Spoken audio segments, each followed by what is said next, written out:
चढ़ी चढ़ी खुलन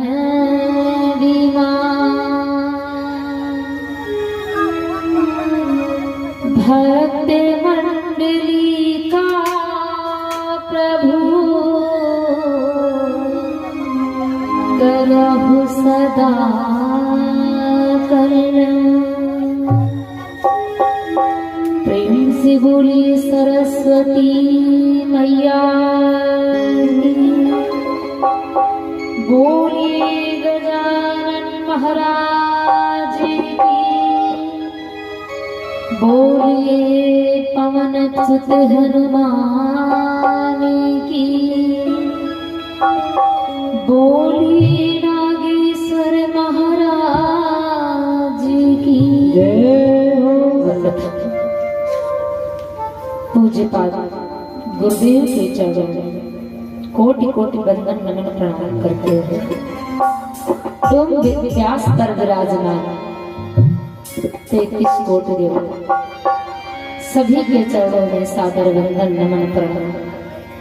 ध्वजा पर विराजमान अनंत बलवंत हनुमंत लाल के चरणों में बंदन नमन, उनके चरणों का सुख आशीर्वाद लेते हुए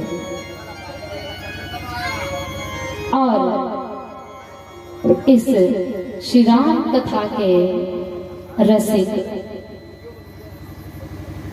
हमारे भैया मुख्य आयोजक भैया पंकज और परवेज, उनके माता पिता एवं समस्त परिवार सभी के चरणों में और हृदय में विराजमान नारायण कोटि कोटि प्रणाम करते हुए तृतीय दिवस की अंतिम बेला आप लोगों के बीच में भगवान की कथा से प्रारंभ हो चुकी है। जैसे भगवान की कृपा मिलेगी वैसे आप लोगों के बीच में भगवान का सुंदर चरित्र गायन किया जाएगा। तो सभी लोग प्रेम और भाव से 2 मिनट परम पूज्य परमात्मा का पावन नाम स्मरण करेंगे। तदुपरांत हम तुम्हें भगवान की सुंदर कथा में प्रवेश करवाएंगे और भगवान की सुंदर कथा को हम सभी श्रवण करके अपने जीवन को कृतार्थ बनाएंगे। तो सभी लोग मनवाड़ी अंतःकरण को पवित्र करने के लिए स्मरण किया जाए, संकीर्तन किया जाए, क्योंकि जब तक बर्तन साफ नहीं होता है तब तक उसमें भोजन होता है, लेकिन फिर भी इच्छा नहीं होती करने की। कहने का तात्पर्य है इस मन से, इस वाणी से बहुत कुछ दिन भर में अनुचित हो जाता, कितना भी बचा जाएगा। तो इसलिए मन वाणी अंतःकरण को पवित्र करने के लिए भगवान का सुंदर संकीर्तन किया जाए, फिर भगवान की सुंदर कथा का आनंद लिया जाए। तो सभी लोग प्रेम और भाव से भगवान का पावन संकीर्तन बोले। बोलिए गोविंद भगवान की जय। क्योंकि कहते हैं भगवान को याद करने से बहुत बड़े बड़े काम बन जाते हैं। किसी ने देवी राधा से कहा कि राधा तू बड़ भागिनी, कौन तपस्या की 3 लोक 14 भुवन रहे तेरे आधीन। तो हम सभी उसी प्रकार से भगवान का पावन नाम स्मरण करेंगे, तदुपरांत भगवान की सुंदर कथा को श्रवण करेंगे। तो सभी लोग बोले, तेरे भाई बड़ी देर भई, हाँ तेरे भाई बड़ी देर भई, अब ही आए ना कि अब ही आए ना समरिया बड़ी देर भई, अब ही आए ना समरिया बड़ी देर भई, अब ही आए ना समरिया बड़ी देर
बोलिए गोविंद भगवान की जय, गुरुदेव भगवान की जय।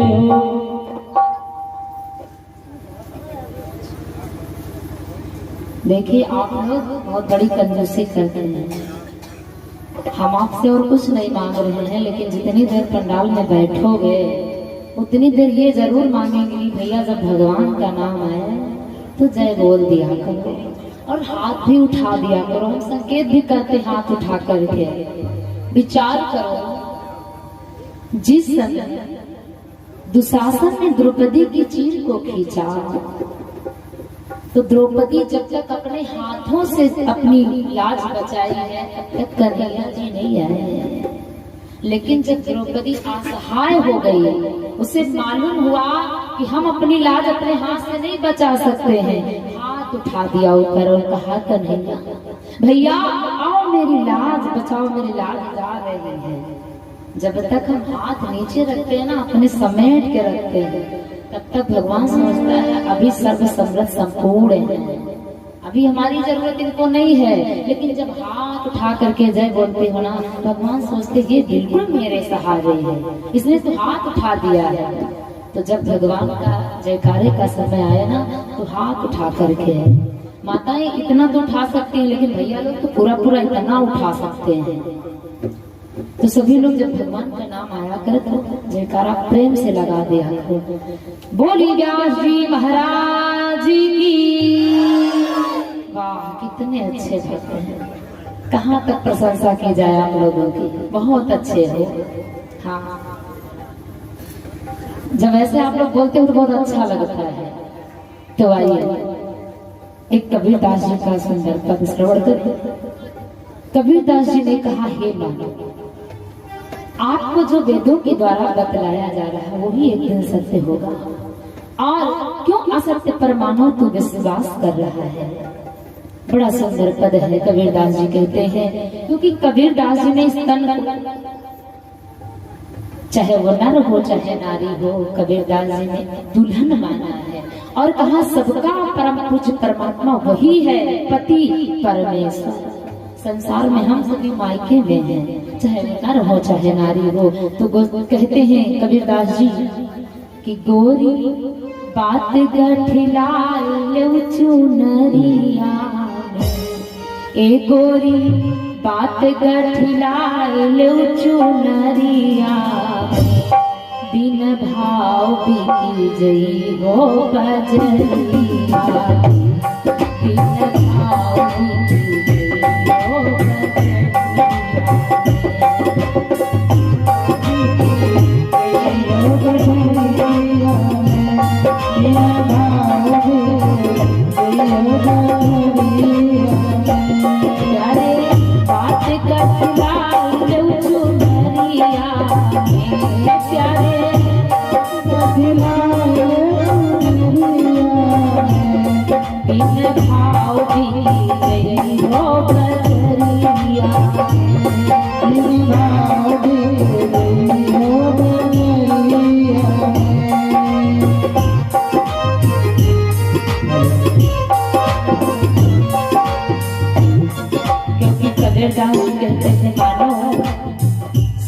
सास का पंछी जाए उड़ी गई है, सास का पंछी जाए उड़ी गई है, सास का पंछी जाए उड़ी गई है, सास का पंछी जाए उड़ी गई है, खाली जड़ा पड़ा रह गई है,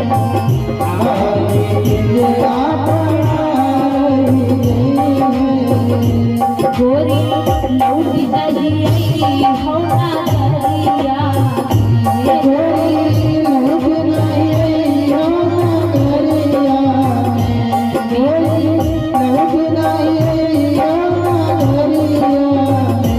दिन भाव भी गई हो बजरिया,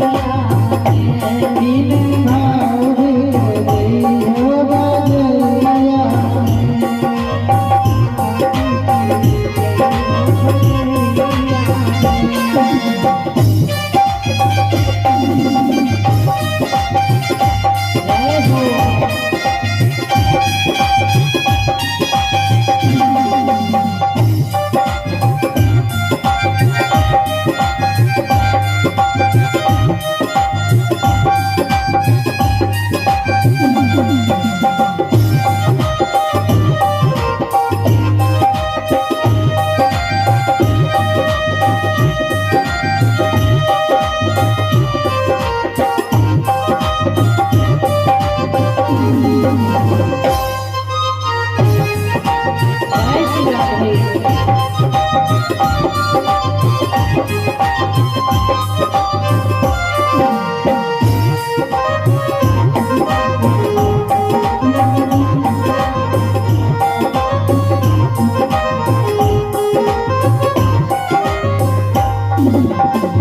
माता रोवे पिता समझावे,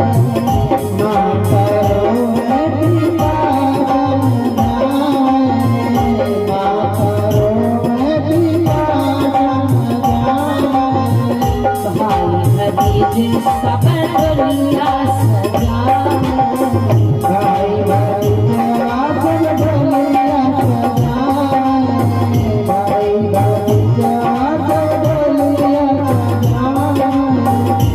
कोई बात नहीं पूछी है नगरिया में, कोई बात नहीं पूछी है नगरिया में, कोई बात पूछी है नगरिया में, दिन भाव भी गई हो बजरिया, दिन भाव गई है नगरिया में, दिन भाव गई है नगरिया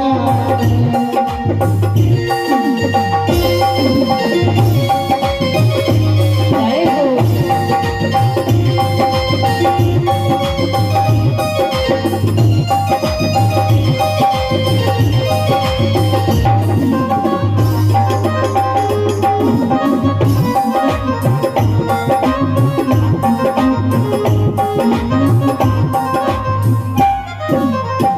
कहते कबीर सुनो भई समझो, कहती कबीर सुनाओ भाई भई समझो सुनो भैया समझो, सुनो भाई सुनाओ भैया समझो, सैया बात तुमसे पूछी है कोठरिया में, सैया बात तुमसे बदली है कोठरिया, दिन भाव भी गई हो बजरिया, दिन भाव भी गई है नगरिया, बिन भाव भी गई है नगरिया, गोरी बात गठलाई जब चुनरिया, कोई बात गठलाए सुनरिया, दिन भाव भी गई हो बजरिया, बिन भाव भी गई हो बजरिया, बिन भाव भी गई हो बजरिया, दिन भाव भी गई हो बजरिया। गुरुदेव भगवान की जय हो। हम सभी अब कथा में आनंद लेंगे। दोपहर के समय में हमको कथा की ओर से वाणी को विराम दिया गया था कि भगवान राम और छोटे भ्राता भैया लक्ष्मण दोनों लोग गुरु विश्वामित्र के साथ जाते हैं जनकपुरी के बगीचे को पुष्प लेकर। कथा को सुनाने वाले देवादिदेव महादेव, कथा श्रवण करने वाली मां भगवती जगदम्बा जी कैलाश पहाड़ पर्वत पर सुंदर बरगद की शीतल छाया में बैठी भगवती जी कथा श्रवण कर रही हैं। भोले बाबा कथा सुना रहे हैं। भोले बाबा सुनाते हैं देवी, क्योंकि देवी जी को शंका हुई है जो गोस्वामी जी ने कहा है कि समय जानी गुरु आयस पाई, लेन प्रसूल गए दो। इन दोनों भाई क्यों गए हैं? भगवती ने जब शंका किया है तो भोले बाबा ने समझाया देवी ये मर्यादा पुरुषोत्तम राम है, क्योंकि मर्यादा पुरुषोत्तम इनका नाम इस पर पड़ा है जो सभी नारियों को माँ और बहन की दृष्टि से देखे, इसको कहते हैं मर्यादा।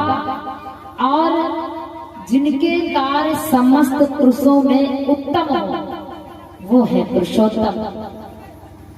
ऐसे मेरे प्रभु राम हुए हैं मर्यादा पुरुषोत्तम देवी।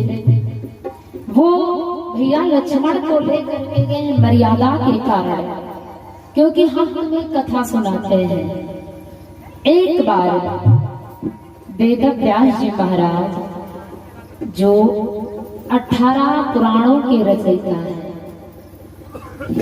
नीति पुराण की रचना कर रहे थे, नैमिषारण्य की पावन भूमि पर बैठे देवी 88,000 शिष्यों के समेत वेद व्यास जी बैठे थे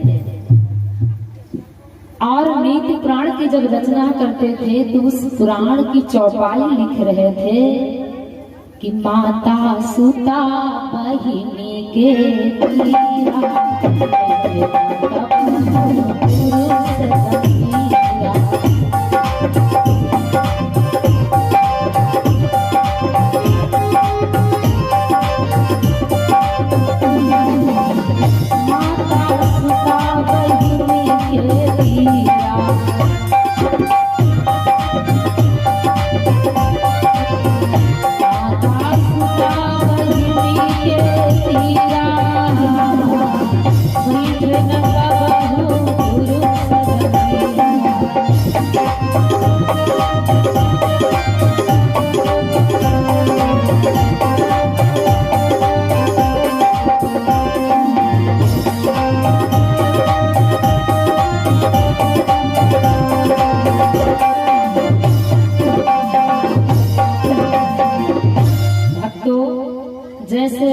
व्यास जी ने चौपाई लिखी जिसमें सर्वश्रेष्ठ शिष्य थे वेद व्यास जी महाराज के, जिनका नाम भक्त जैन ऋषि था। जैसे गुरुदेव ने ये चौपाई लिखी कि माता सुता बहिनी के तीरा, ओ बैठे न कबहु पुरुष गंभीरा। जैन ऋषि महाराज मन में चौंक गए, अरे गुरुदेव ये क्या लिख दिए हैं? यही से होत बुद्धि बल नासा, और यही पर काम कछु करियो भी सबा। जैन ऋषि महाराज कहने लगे, अरे गुरुदेव आप ये कैसी रचना कर रहे हैं? ये क्या आप चौपाई पर लिख रहे हैं गुरुदेव? जैन ऋषि महाराज हाथ जोड़ करके खड़े हो गए और बोले, गुरुदेव कि जैन ऋषि बोले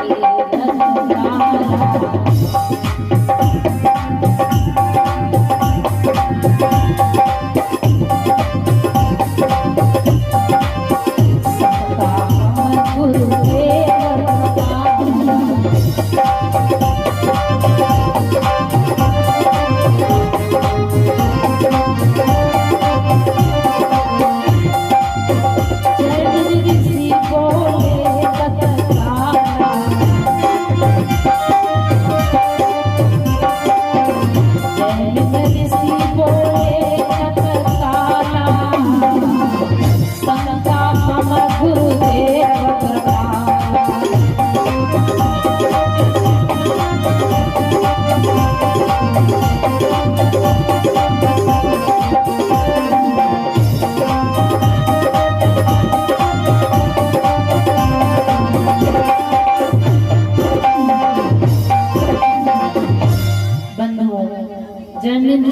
हाथ जोड़ करके खड़े हो जाते हैं, गुरुदेव आप ये क्या लिख दिए हैं कि माता सुता बहिनी जो त्यागे, तबु नर बैठै केहि के आगे। गुरुदेव अरे तुमने लिख दिया है कि माता सुता बहिन के तीरा, और बैठे न कबहू पुरुष गंभीरा। कोई पुरुष अपनी माँ के पास नहीं बैठेगा, अपनी बेटी के पास नहीं बैठेगा, अपनी बहन के पास नहीं बैठेगा, तो बैठने के लिए गुरुदेव कहाँ जाएगा? तो जैन ऋषि महाराज कहते हैं, गुरुदेव कोई पुरुष अपनी माँ के पास नहीं बैठेगा, बहन के पास नहीं बैठेगा, बेटी के पास नहीं बैठेगा, तो बैठने के लिए गुरुदेव आखिर कहाँ जाएगा? आपकी चौपाई गुरुदेव मेरी समझ से गलत है। यह न उचित मोहे लगे वो गोसाई, और लिखे हुआ पर यह देहु मिलाई।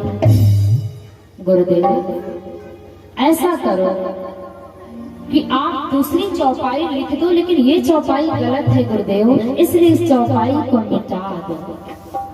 गुरुदेव समझ गए और कहते हैं वो गुरु कैसा है जो शिष्य की शंका का समाधान न करे। फिर या तो वो गुरु नहीं है। तो जैन ऋषि महाराज ने जैसे कहा, व्यास जी महाराज बोल पड़े कि व्यास न बोले सुनिया सबानी, व्यास न बोले सुनिया सबानी, खींची रेखा हृदय सुखमानी, व्यास न बोले।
जैसे व्यास जी ने मन में विचार किया कि मेरे शिष्य जैन किसी को शंका हो गई है, अब मुझे इस शंका का समाधान करना है।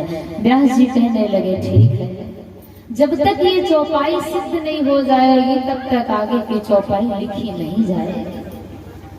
व्यास जी अपनी कुटिया को चले जाते हैं, जैन ऋषि महाराज अपनी कुटिया को चले जाते हैं। धीरे धीरे करके बंधु कुछ समय व्यतीत होता है, और जब समय व्यतीत होता है सुंदर सावन का महीना आता है। जैन ऋषि महाराज अपनी कुटिया में बैठे क्योंकि संत हैं, कहते हैं संत का हृदय बड़ा कोमल होता है, बड़ा निर्मल होता है। गोस्वामी जी कहते हैं कि संत हृदय नवनीत समाना, ओ कहा ये कभी है पर कहे न जाना। यदि कभी कोई गणना करनी चाहे तो संत के हृदय की गणना नहीं कर सकता है। तो जैन ऋषि बैठे कुटिया में भगवान का भजन कर रहे हैं। और बंधु सावन के महीने में आप जानते हैं, और वैसे सावन में तो यही महीना आप ले लो, देखो कैसी बारिश हो रही है, जबकि बारिश का महीना नहीं है फिर भी बारिश बराबर होती जा रही है, लग रहा है सावन का महीना है। रिमझिम बरसात हो रही है, बाग में कोयले कूक रही है, बादल से बिजली चमक रही है, है, ऐसे वातावरण। और जब सावन के महीने में आप जानते हैं, और वैसे सावन में तो यही महीना आप ले लो, देखो कैसी बारिश हो रही है, जबकि बारिश का महीना नहीं है फिर भी बारिश बराबर होती जा रही है, लग रहा है सावन का महीना है। रिमझिम बरसात हो रही है, बाग में कोयले कूक रही है, बादल से बिजली चमक रही है, ऐसे वातावरण। ऋषि महाराज कुटिया में बैठे भजन कर रहे हैं। अंधकार छाया हुआ है, शाम की बेला है और वेदव्यास जी महाराज जमीन ऋषि की कुटिया के सामने एक बरगद का पेड़ था। उसी पेड़ के नीचे एक सुंदर नवयुवती बाला का रूप धारण करके, लंबी लंबी केस है और वो जो बाला है नवयुवती जवान सामने खड़ी है। और जब बादल से बिजली चमकी ना तो उजाला हुआ, तो बिजली चमकती है रात्रि के समय में बादल से तो उजाला हो जाता है, कुछ पल के लिए हमें एकदम सफा दिखाई देता है। ऐसा ही हुआ। जैमिनी ऋषि महाराज जब सामने देखे तो देखा गया कि कुटिया के सामने कोई लड़की खड़ी है और ये तो रात्रि की बेला होने वाली है, लड़की आखिर कहाँ से आई है और बारिश में भीग रही है, तूफान चल रहा है तो शायद इसकी ठंडक भी लग रही होगी। देखिए संत का हृदय। जैमिनी ऋषि महाराज जाते हैं और जब जाते हैं तो उस लड़की से पूछते हैं, देवी तुम कौन हो? माता तुम कौन हो, कहाँ से आई हो? वो लड़की नहीं बोली, क्योंकि वो लड़की तो है नहीं, वो वेदव्यास जी महाराज है। जैमिनी ऋषि कहते हैं, माता तुम्हें ठंडक लग रही होगी, भीग चुकी हो, तो ऐसा करो तुम मेरी कुटिया को चलो। कुटिया भीतर आओ पधारो और भीगे वस्त्र बदली तुम डालो। माता ऐसा करो तुम हमारी कुटिया को चलो और अपने भीगे वस्त्र निकाल करके सूखे वस्त्र पहनो। वो ऐसा ही करती है, चली जाती है साथ में। लेकिन भक्तों धीरे धीरे करके रात्रि बढ़ती है। जब रात्रि का समय आता है तो संत महाराज की कुटिया है, कोई गृहस्थ आश्रम नहीं है और कुटिया में कोई बड़ी व्यवस्था नहीं है कि वहां से 2-4 लोग रुक सके। कुटिया में एक ही लोग की व्यवस्था थी। मानो वेदव्यास जी इस चौपाई को सिद्ध करना चाह रहे हैं कि माता सुता बहिन के तीरा कबहू न बैठे पुरुष गंभीरा।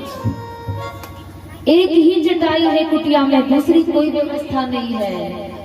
जैमिनी ऋषि उस लड़की को बुला के लाए हैं माता कह करके, और वो लड़की आई है। जब रात्रि का समय हुआ तो जैमिनी ऋषि बोले, देवी आप ऐसा करो, थोड़ा विश्राम कर लो, आराम कर लो। वो देवी बोल पड़ी, महाराज अरे आप मुझे यहाँ तक ले आए इसके लिए बहुत बहुत धन्यवाद है। महाराज ऐसा करो, मैं रात्रि बैठ करके बिता दूंगी, लेकिन आप आराम करो। जब ऐसा कहा तो वो लड़की, जैमिनी ऋषि महाराज बोल पड़े, देवी ऐसा नहीं है, तुम आराम करो, मैं बैठ करके बिता दूंगा। दोनों में वार्ता होती है भक्तों, और होता क्या है, दोनों लोग बहन भाई का रिश्ता बना लेते हैं। कहते कुछ नहीं, ऐसा है बहन जी, आप भी लेट जाए हम भी लेट जाए।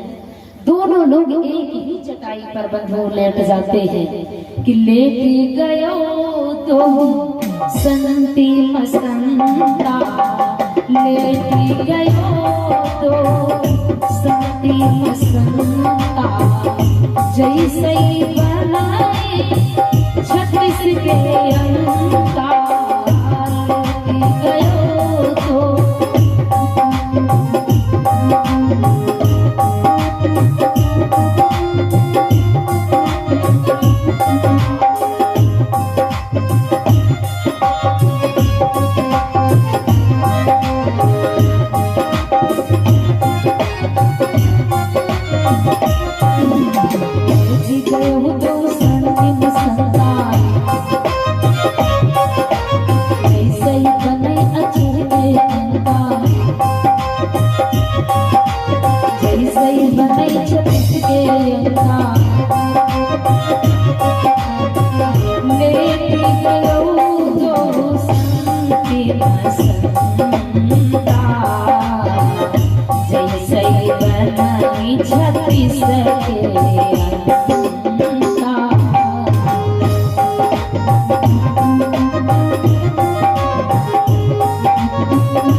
एक ही चटाई पर बहन भाई का रिश्ता समझ करके जैसे 36 लिखते हो, 3 लिखते हो ना, फिर वही 3 उल्टा कर देते हो तो क्या बन जाता है? 36 बन जाता है। यानी एक का मुख इधर का, एक मुख इधर का, दोनों लोग लेटे हैं। लेकिन बंधुओं, रात्रि में जब हम लेटे हैं तो एक ही करवट से रात्रि नहीं व्यतीत होती है, हमें करवट बदलनी होती है।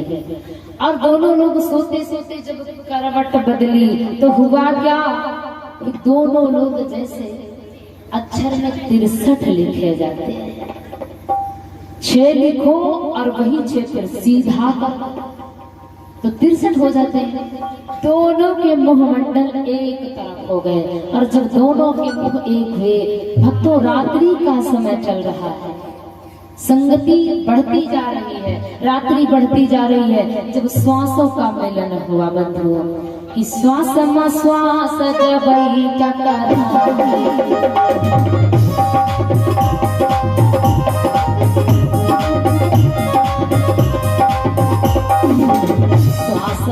श्वास जब टकराने उठी बैठे कब कमी कर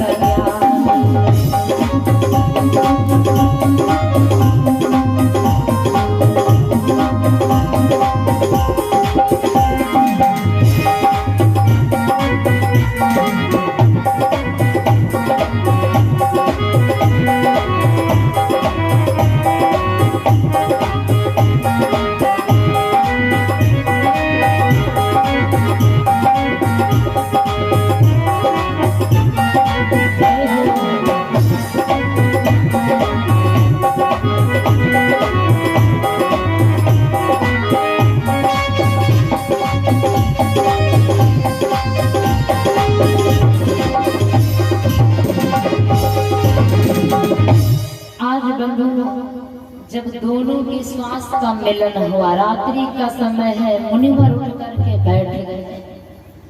मुनिवर उठ करके बैठ गए क्योंकि संगति ज्यादा देर तक बढ़ गई ना, उठ करके बैठ गए, काम वासना में आ गए। मुनिवर जो इतने ज्ञानी थे, जिन्होंने गुरु पर आरोप लगा दिया, गुरुदेव आपकी चौपाई गलत है, उठ करके बैठ गए। क्योंकि बताया गया है भक्तों कि कावा अंधारात का चिमगादड़ दिन का हो, कामी अंधारात दिन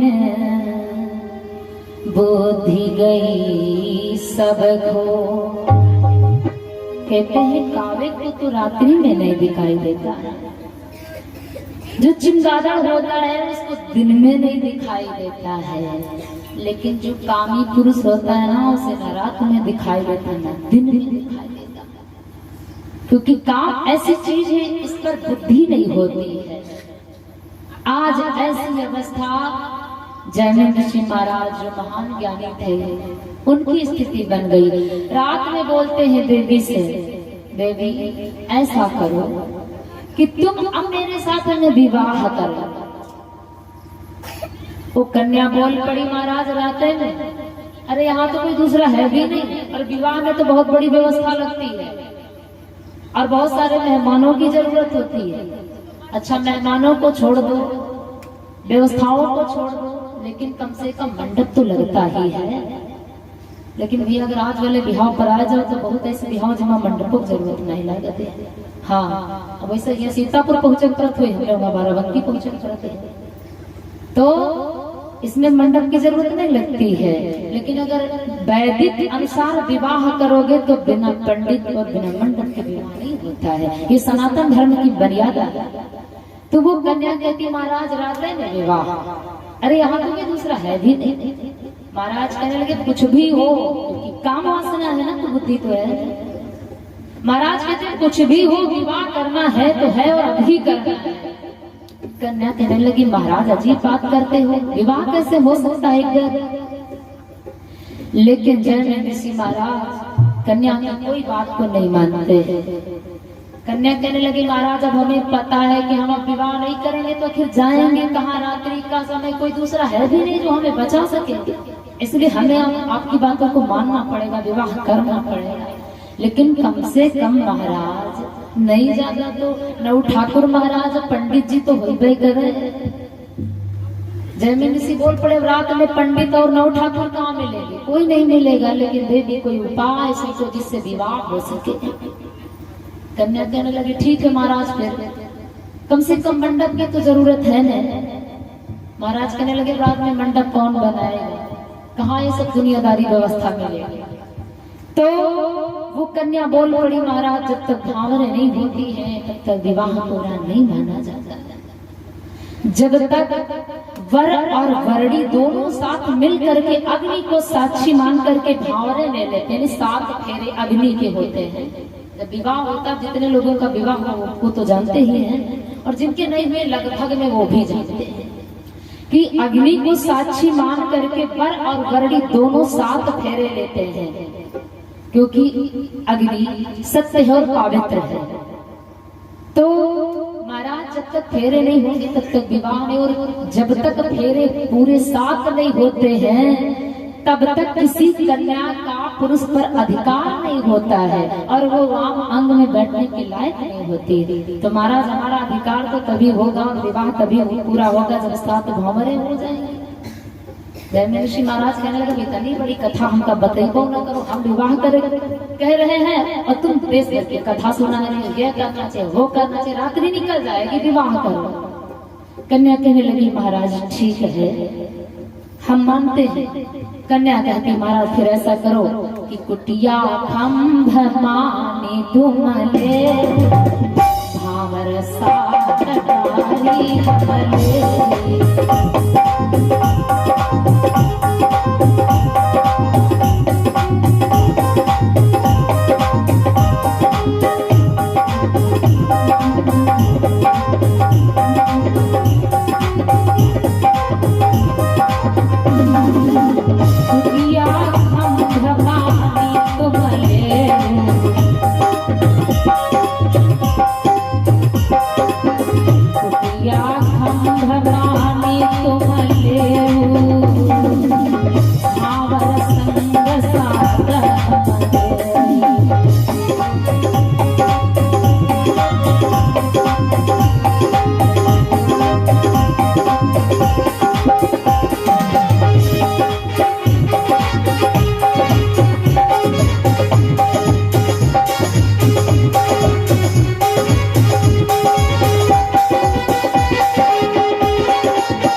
कुटिया को हम मंडप मानते हैं और खंभ मानते हैं, इसी के भावर चलो डाल लिया जाए।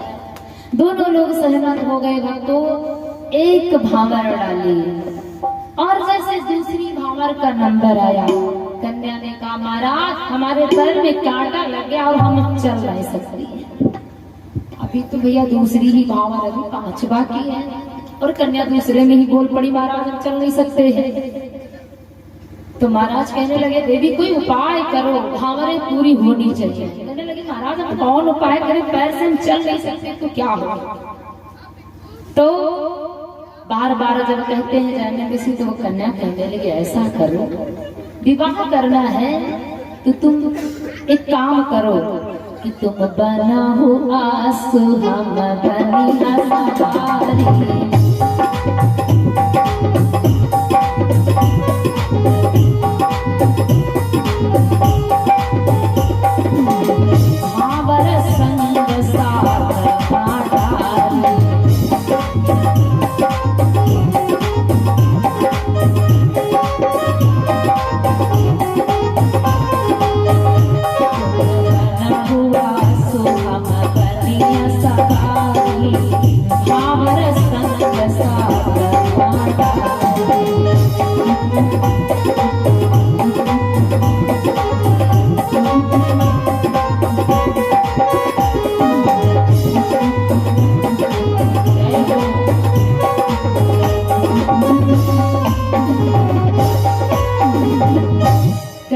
कहने लगी महाराज ऐसा करो, यदि विवाह करना ही है तो तुम बन जाओ घोड़ा, आंसू यानी तुम बन जाओ घोड़ा और हम बन जाए घोड़े के सवार, भावरे हो जाएंगे।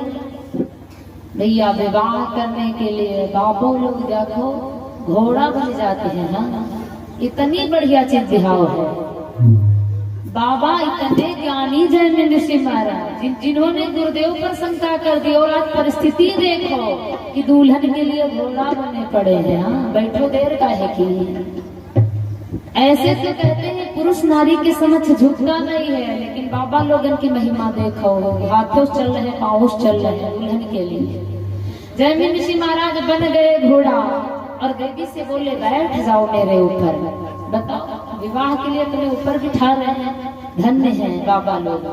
तो जब वो कन्या बैठी तो उतर पड़ी महाराज। अभी ये सवारी अच्छी नहीं लगती है, जब घोड़े पर घुड़सवार बैठता है तो जब तक हाथ में चाबुक नहीं होता तब तक सवारी बिल्कुल फीकी लगती, बेकार है महाराज।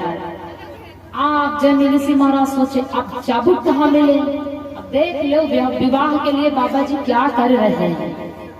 कन्या जब बोली महाराज चाबुक, तो जैमिन ऋषि महाराज चाबुक वहां कौन बनाए, रात्रि में कोई है भी नहीं। उसी बरगद में जो बावड़ी नहीं लगती, मोटी मोटी लगती, लंबी लंबी, उसी में से एक बावड़ी को तोड़ा और बड़ी सी बावड़ी उस कन्या को दे दिया। और कन्या लेकर के बैठ गई। महाराज भावर घूम रहे और कन्या करती क्या है कि चाबुक हाथ ली नबी करा,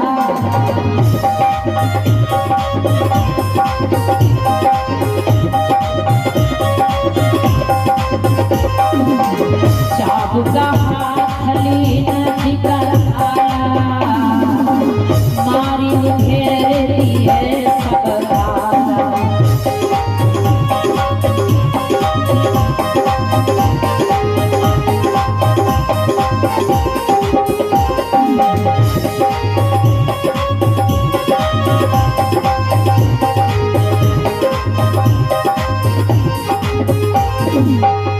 बंधु कन्या ने जब चाबुक को लिया, इतना मारा कि महाराज की जितनी ऊपर वाली चोटी थी ना सब गायब। लेकिन भैया बिहाव नाही नहीं करे, बिहाव नाही नहीं करे।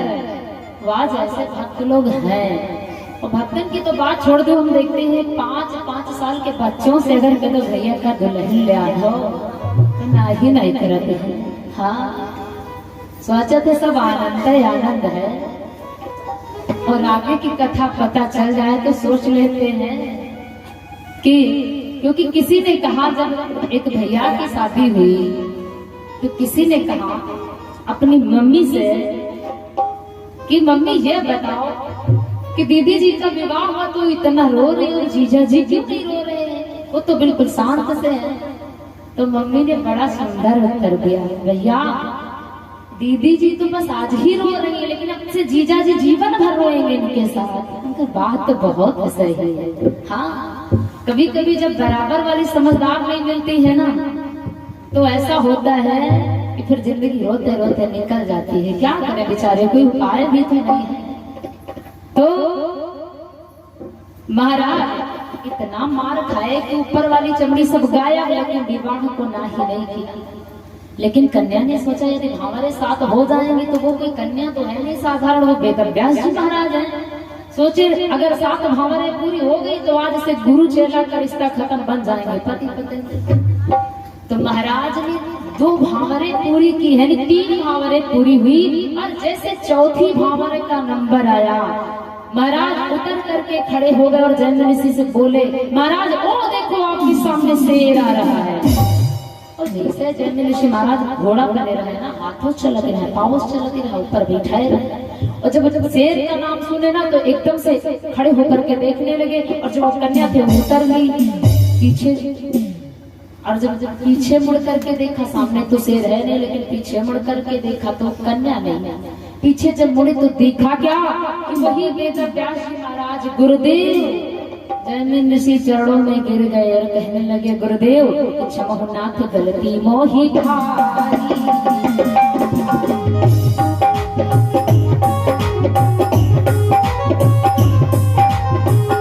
की हो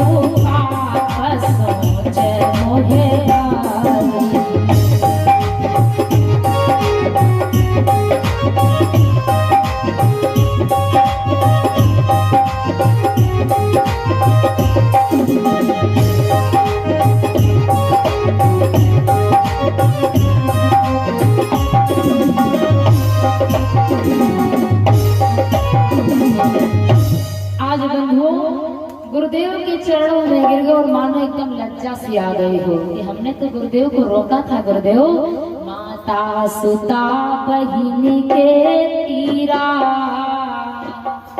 ओ बैठे न कबहू पुरुष गंभीरा। हमने तो गुरुदेव को कहा था तुम्हारी चौपाई गलत है, लेकिन आज गुरुदेव क्या देखे होंगे कि हम विवाह कर रहे थे। एकदम लज्जा आ गई और कहने लगे गुरुदेव मुझे क्षमा कर दो, मैंने बड़ा अपराध किया। गुरुदेव आपकी चौपाई सत्य है कि अधिक समय तक किसी माँ बहन बेटी के साथ पुरुष को अपना समय एकांत में नहीं बिताना चाहिए। इससे बुद्धि की हानि होती है, मन में काम वासना आती है। ये नहीं कहा जाता है कि बहन के पास ना बैठो, बेटी के पास ना बैठो, माँ के पास ना बैठो, लेकिन अधिक समय तक एकांत में किसी पुरुष को ज्यादा संगति नहीं करनी चाहिए। इससे बुद्धि बिगड़ जाती है। यही से हो ये बुद्धि बलनासा, क्योंकि ये संसार की माया है बंधु। इनसे क्या होता है कि यही से हो ये बुद्धि बलनासा और यही पर कम कछ करी हो विश्वासा। इस पर विश्वास करो, बात सत्य है। जयमिंद ऋषि कहने लगे गुरुदेव अपनी चौपाई को लिखे रहने देना। गुरुदेव चौपाई सत्य है, बस मुझे भ्रम हुआ था कि कोई पुरुष अपनी माता बहन बेटी के पास नहीं बैठेगा तो बैठने के लिए कहाँ चला जाएगा।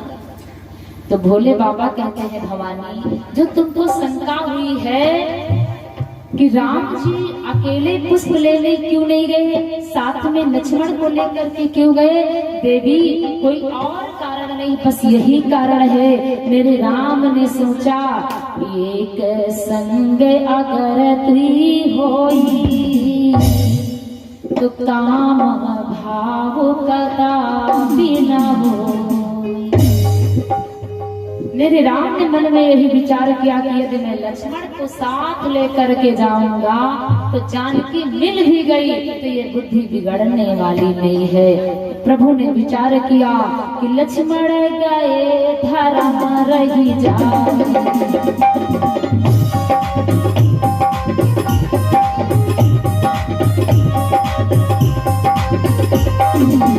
लक्ष्मण गए धर्म रही जाई,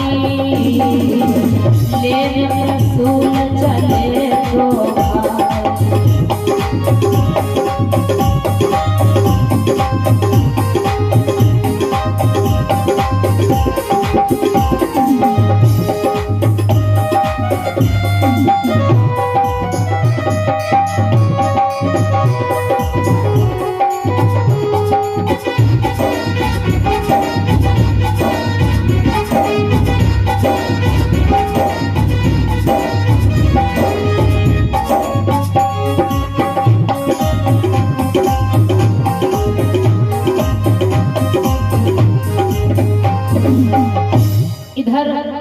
मेरे राघव ने भवानी यही विचार किया है, मन में विचार किया यही सोच प्रभु कियो प्रभुताई, और संग लियो लखन सा भाई। देवी इसीलिए मेरे राघव भैया लक्ष्मण को लेकर के जनकपुरी में फूल लेने के लिए जाते हैं। जिस समय महाराजा जनक के यहाँ बगीचे को पहुँचते हैं, बगीचे में किसी ने गणना नहीं कर पाई कि कितने प्रकार के वहां फूल थे।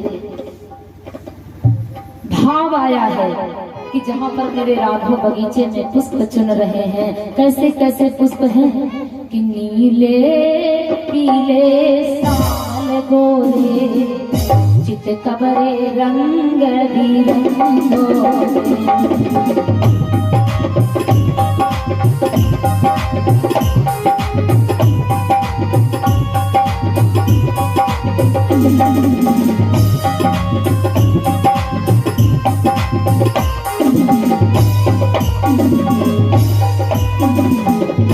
नीले पीले सांवल गोरे चित कबरे रंग बिरंगो।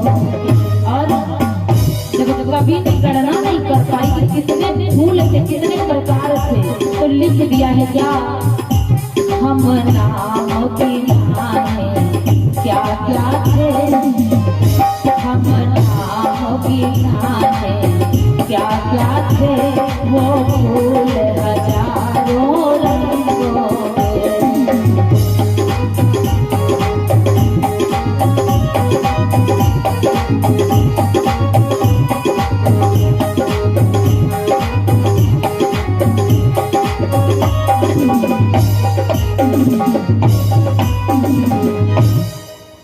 कहते हैं कि नाना प्रकार के पुष्प थे, भगवान बड़े प्रेम भाव से पुष्पों को चुन रहे हैं बगीचे में। और इधर प्रातः का समय है ना, मैया जानकी जी प्रतिदिन मैया गिरजा की पूजा करती थी। इधर सुनैना जी आज्ञा देती है, बेटी क्या तुम गिरजा की पूजा करने नहीं जाओगी? जानकी तुम्हारा समय हो गया है। सीता जी अपनी सखियों को साथ ले लेती हैं और चल देती है मैया गिरजा की पूजा करने के लिए। जानकी जी बैठी मंदिर में मैया की पूजा कर रही है और साथ में कुछ सखियां थी, लेकिन एक सखी बड़ी चंचल थी जिसका नाम चंद्रप्रभा है। वो चंचल सखी जानकी जी पूजा करती हैं और वो मंदिर से निकल लेती है, बगीचे की तरफ चली जाती है। और जब वहां जाती है तो क्या देखती है कि उस बगीचे में बड़े सुंदर राजकुमार टहलते। जैसे उस सखी ने देखा मानो उसका हृदय भर गया आनंद लेकर। और जानकी जी इधर भगवान और मैया गिरजा को मना रही। गिरजा जी से कहती है, माँ जैसे मैं सुंदर हूँ ना, मैं गोरी हूँ, तो मुझे गोरा ही पति देना मैया। वो स्वामी जी कहते जानकी जी ने कहा है, पूजा जब किया है कि पूजा की न अधिक अनुरागा और निज अनुरूप सुभग बरमा। जैसे मैया मैं सुंदर हूँ, मुझे सुंदर ही पति देना। जानकी जी गिरजा जी को मना रही है और वो सखी देखती है तो देख करके भगवान की सूरत तो एकदम पागल सी हो जाती है और दौड़ी दौड़ी आती बिल्कुल बावली सी हो करके कहती है, जानकी ए सखी ए सीता। सीता जी कहती है, बोलो तो। अरे सखी बोलो तो, आखिर क्या कहना चाहती हो? मानो जिन नैनों ने देखा, जिनके पास कोई आवाज नहीं की, वो कह सके। और जिस जिभ्या से कहना चाह रही आज वो जिभ्या मानो कुछ जानती है, ये भाव है। आज वो सखी बता नहीं पा रही, लेकिन जानकी जी कहती है, बताओ तो सही सखी तुम्हें हुआ क्या? वो सखी कहती है, सखी सीता कि कुमार मैंने देखे सखी दो सुंदर सुकुमार, कुमार मैंने देखे सखी दो सुंदर सुकुमार।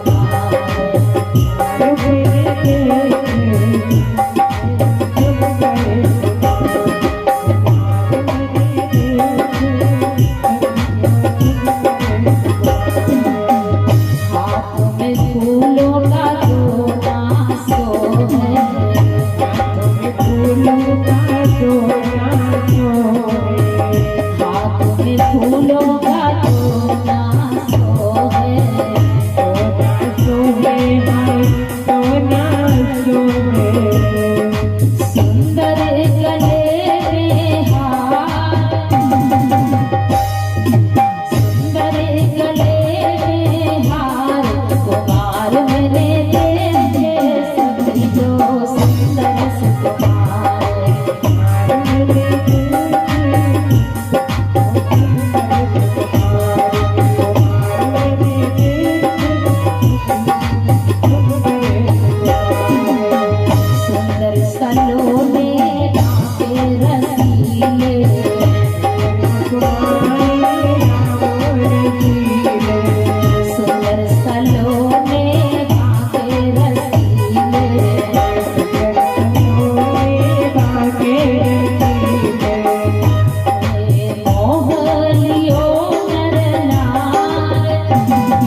जय हो।